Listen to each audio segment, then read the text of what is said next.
Matthew chapter 8 verse 2. A leper talks to Jesus as he comes down from the mountainside, and he says, "Lord, if you are willing, you can make me clean." Jesus answered, "I'm willing, be clean." And the guy gets healed. Powerful stuff. When we look at the situation with the leper, we are moved. I think also because it represents how we feel.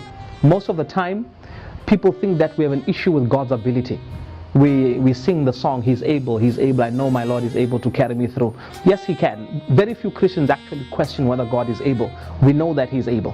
Even though sometimes we may be talking about Daniel in the lion's den, or we may talk about Shadrach, Meshach, and Abednego in the fiery furnace, we basically are convinced God is able. We have no qualms with God is able. It's just that sometimes we wonder whether or not He's willing. Is God willing to help us out?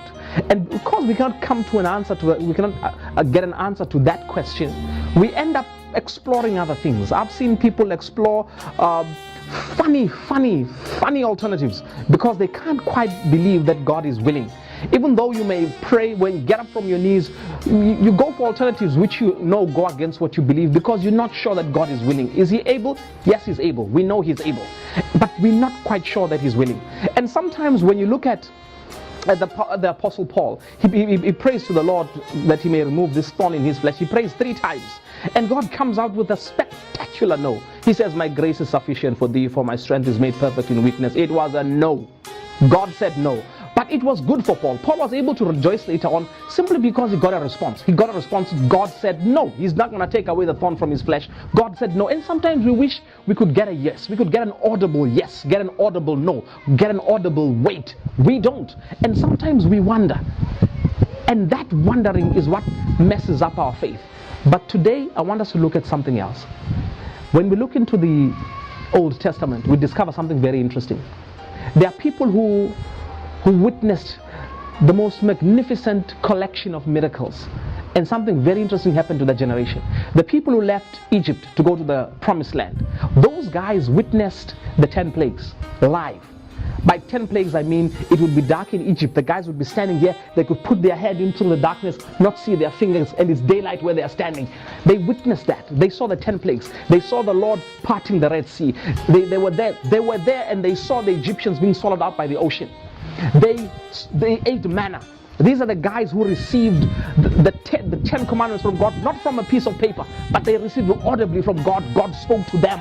These are the people who had the pillar of cloud by day and fire by night. That generation perished in the wilderness. 2 guys made it over, Joshua and Caleb. They had the miracles, but those miracles did not move their faith. Those miracles did not create faithful people in them.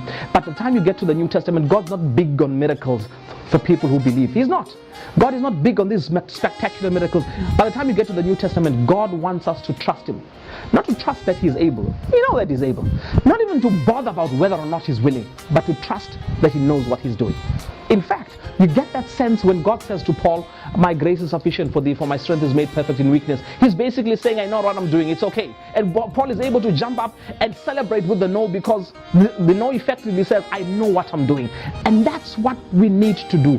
Trust that God knows what He's doing. He loves me and He knows what He's doing. Sometimes He does not follow logic. Sometimes He does not make sense.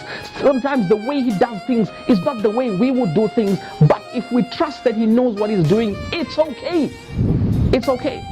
And so sometimes we may say God is able. Yes. Sometimes we may wonder, is He willing? But what we need to know is that He knows what He's doing. And because He loves you, you're in good hands. And as you go through the rest of this day, this week, year, knows that God knows what He's doing. Believe that in the core of your being, and you'll be fine. God bless you.